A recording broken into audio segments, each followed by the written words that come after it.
when you hear the phrase, a double-minded man,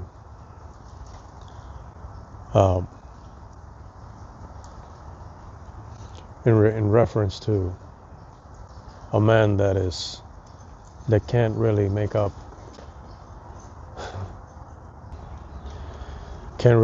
their mind on how they want to be, who they want to be, right? A man that is holy in front of some and carnal in front of others, depending on how comfortable that man feels around those that he trusts to have near and accept him as he is. There's a lot of flaws with that picture. In that picture, first of all, we shouldn't be trying to show a face that we don't have. We should not be trying to pretend to be something that we're not. That is correct. But we should not feel comfortable, not just in front of man, but in front of God.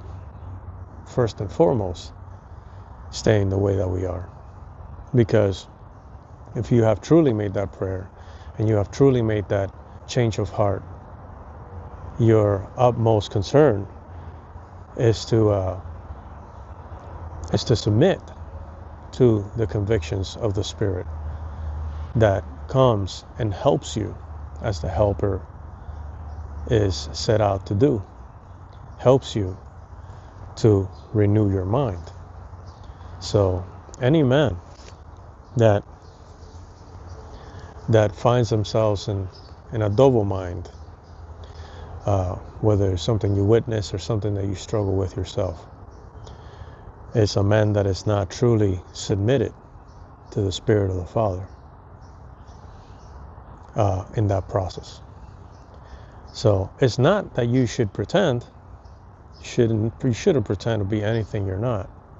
But if you have and you claim to be a man that has made that prayer and made that choice in your heart, and it's been years, maybe decades, or a decade, or whatever, X amount of time, and your focus has been elsewhere rather than to allow the Spirit of the Father to bring you those convictions and you submit.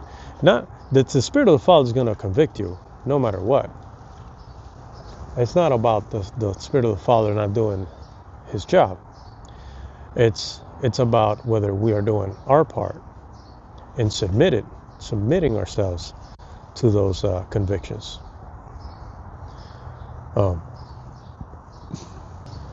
So you see, I've came to the understanding that it's not that man is double-minded.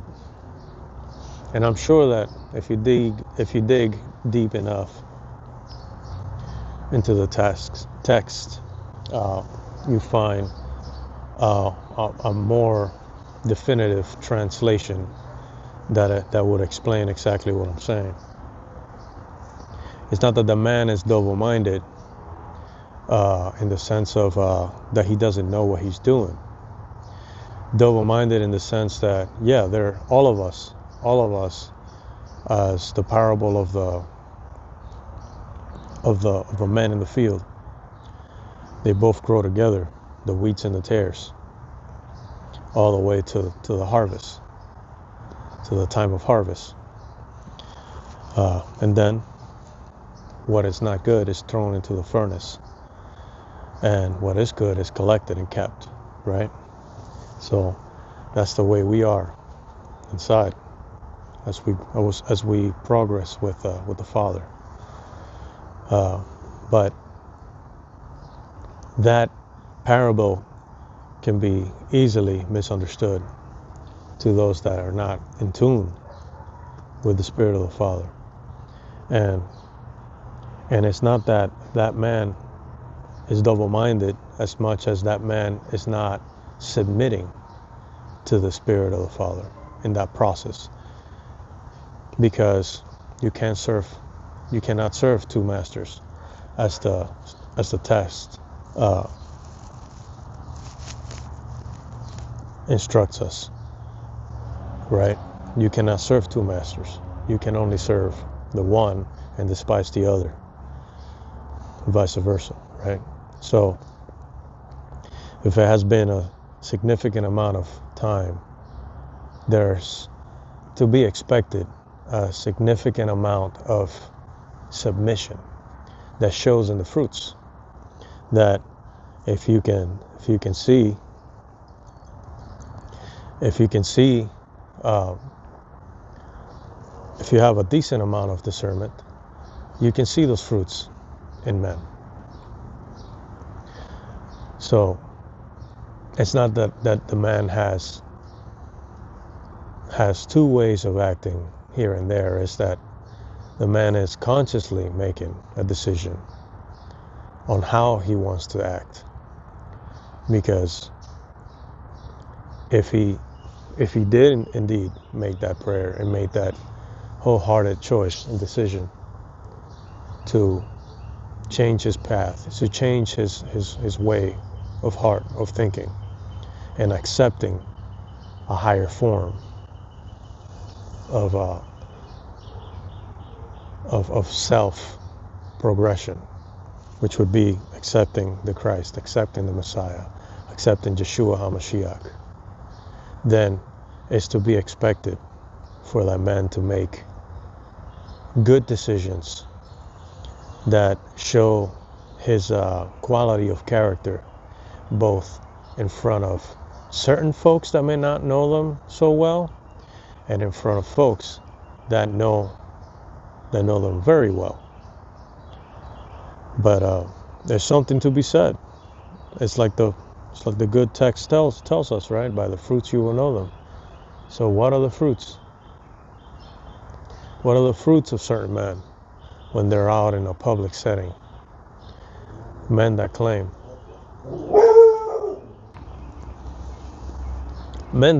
the name of the Creator. Men that claim to live a holy and righteous life to the best of their ability, right? You can't have it both ways. You're either trying to actively be you yourself, actively be in a state of continuous growth internally, in spirit and truth, in front of the eyes of the Father that knows all and sees all. Doesn't matter what place, what geographical location you may be in this terrestrial plane, and it doesn't matter what eyes are on you, whether those that know you well and those that do not. It doesn't matter in front of who you stand in front of. Your action should be the same, because you should always be as if you are standing in front of Yah, of your Creator. Because the fact is that you are. The Father knows all and sees all. There isn't a speck, a microscopical speck of space within your heart, your mind, that the Father is not completely in tune with. The Father, that's how great our Father, our Creator is. That's what being omnipotent means. It means that you are in all places at all times. The only one being in existence. The omnipotent Creator. In all places at all times. In every single molecule, every speck in space and time, and outside of space and time. Outside, within all of the realms and possibilities, dimensions, whatever you want to call it. the Father, the Creator, our Creator, right, is aware of it all. And this is, oh, that's so deep, Rand. Is it really? This is something that no man has to tell you this. When you truly make that prayer and you make that choice, these are basic level fundamentals that the Spirit of the Father reveals to you inwardly, inside. I didn't have any man tell me this for me to know. I was like, yeah, the most powerful being that has ever been, ever will be in existence. Got it. You know? Like, and the text lines up towards you putting everything that you are, your whole life, all your worries, your concerns, your whole existence at his feet. That he holds the entirety of your existence in the palm of his hand. That in him you have all the rest that you need. In him you have everything that you need to survive this human experience and infinity lifetimes after this flesh expires. That in him you have everything that you will ever need, right? I didn't need any man to tell me that when I accepted his call. I almost immediately knew this is the most. I got summoned by the one that brought me here to begin with, right? So that's something that was on my mind, the double-minded man, which I'm sure a lot is lost in translation to explain what that means. But the double-minded man is basically the man that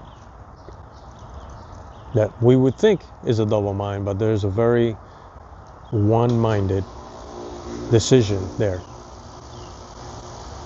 There's a very one-minded decision there to not seek the Father and the truth that the Father brings to you through his Holy Spirit, but to continue to seek out the things of this world. And unfortunately, these are men that claim the name of the Creator while making earthly gains and earthly profits and deceiving many to do the same. You see, Jesus, Yeshua, the Christ, HaMashiach, he came, okay, and he got murdered for coming up and speaking against men such as these that I speak to you of. Men that somehow believe in their egocentric way of being that they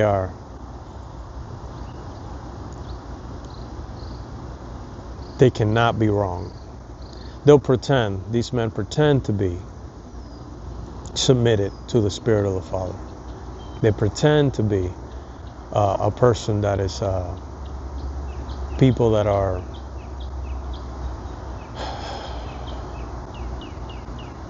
devoted to internal growth. But that's only a pretend for folks on the outside, folks that don't truly know who they are. So what they portray for the sake of manipulation and showing the world a side of maybe who they would like to be, but they are not yet. They show a side to outsiders that don't truly know. And then with those that they feel comfortable with, they'll show a different side. And there's something to be said about folks that support that as well. But yeah, the double-minded man. Who shall we strive to be? Well, we should strive to be like Christ. We should strive to be like Yeshua, like Jesus, right? We should strive to be like Jesus. Jesus, well, who was Jesus? Who is Jesus? Jesus was a man at that time. In his behavior, that's why I say was, he still is that man, that was not concerned with the worries of folks in this world. He wasn't concerned with the ways of man in this world. He was concerned with man realizing that there is a higher way of living. Even here, he was concerned with showing us how to bring heaven to earth so that we may all live in prosperity, in true prosperity, in a prosperity of spirit, an internal prosperity that will manifest as a result externally. But the world, because the world has it backwards, is why Jesus came, to show us how to do it correctly, from the inside out, not from the outside in. See, man concerned themselves more with the outward appearance. Oh, there's those scriptures again that Jesus was talking about when he was speaking about the Pharisees and the Sadducees. They concern themselves more with the outward appearance, while the inside is full of dead men's bones. They want to be recognized without doing the work. It's a false narrative, because there is work to be done in the kingdom of heaven, in the kingdom of Yah. There is work to be done. But these men are more concerned with the theatrics of external works rather than the internal works that is only revealed to you through the Holy Spirit. And those are the fruits that you clearly see when you are the Father's people. When you are truly the Father's people, truly the ones that overcome with Elohim, because that's exactly what that means. Overcoming internally. You're overcoming yourself, your nature of sin, with the only one that can guide you right back through that narrow gate, right back to the Father. And that's the helper, the Spirit of the Father. So when you are truly the Father's people, truly the ones that overcome with Elohim, you see the fruits. You see the real fruits, not the theatrics. Well, the theatrics are part of the telltale sign of who you're dealing with and what you're dealing with. Now, I may remind you that our battle is not against flesh and blood, but every man has a choice, and every man has a choice to make. And you may not all men may admit that they're making these choices to other men. But between you and God, you and your Creator, you know what choices you are making. And there's men that truly make those choices internally to be the same person in front of whoever, in front of those that they feel comfortable with and those that they do not know, because they're not really doing a theatrics in front of man to be recognized by man. What they're truly doing is they're submitting. They're showing who they truly are. They're coming as they are, but in the sight of Christ, in the sight of Yah.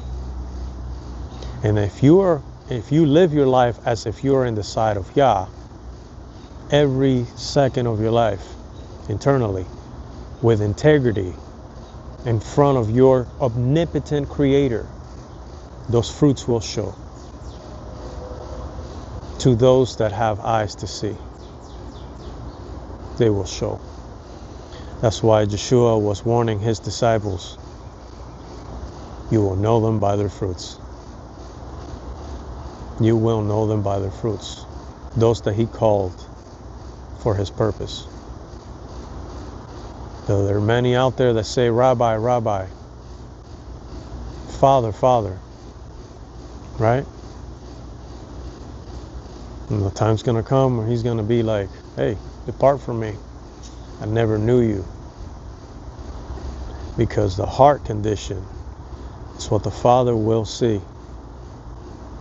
when that day comes face to face, you one-on-one, with the real Creator, with the one that truly has power.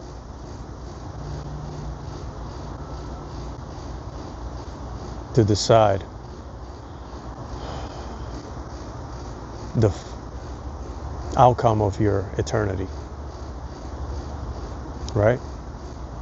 So, by the fruits you will know them. And if you can't see, and you've been claiming the name of Yah, and you can't see fruits like that, you're looking for outward fruits, then maybe scrutinize yourself. Maybe stop looking at man today and start asking that God that you say that you serve, that God that you say that is the most powerful, that one. Maybe start talking to him. Because covertly, you've probably been serving different gods. That is not the one true God of creation. So, yeah, it's just a little nugget there. What is worth? What does it profit a man to gain the whole world and lose his own soul?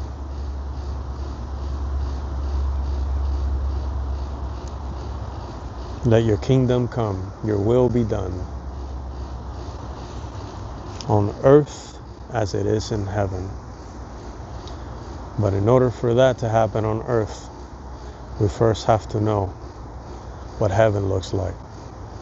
And the kingdom of heaven is within you. And we're not even talking about us perishing here in this physical plane. Yeshua was talking about us here and now. Father's got has us covered when we're doing the things that we need to do. He has us covered after we're done here. But while we're here, how are we utilizing? How did those virgins utilize their lamps, the oil in their lamps, waiting for the prince? How did they utilize the oil in their lamps? The parable of the servants. You were given this many talents and that many talents. How are we utilizing our talents? Oh, and immediately, if you're lacking sight, your mind's going to go straight into the physicalities of this world. But again, it's not from the outside in, it's from the inside out. First, it starts in here. In here. The work that you do here will eventually show out there, outside. So, I'll keep reminding you as long as I have the breath to do so. And it's all for His glory. For the only one true Creator. And all by the grace, by His grace, in sending His only begotten Son. For whoever shall believe in him shall not perish, but have everlasting life. His name is Jesus the Christ, Yeshua HaMashiach. However you know him to be, your spirit knows who he is. There's a reason why he is the most mentioned and the most attacked name in all of existence. The most manipulated, the most tainted doctrine is that of Christ. There's there's no problem. Folks have no problem revering other gods, but the one that's spit upon the most is the one that really holds the truth. All right. Bless you guys.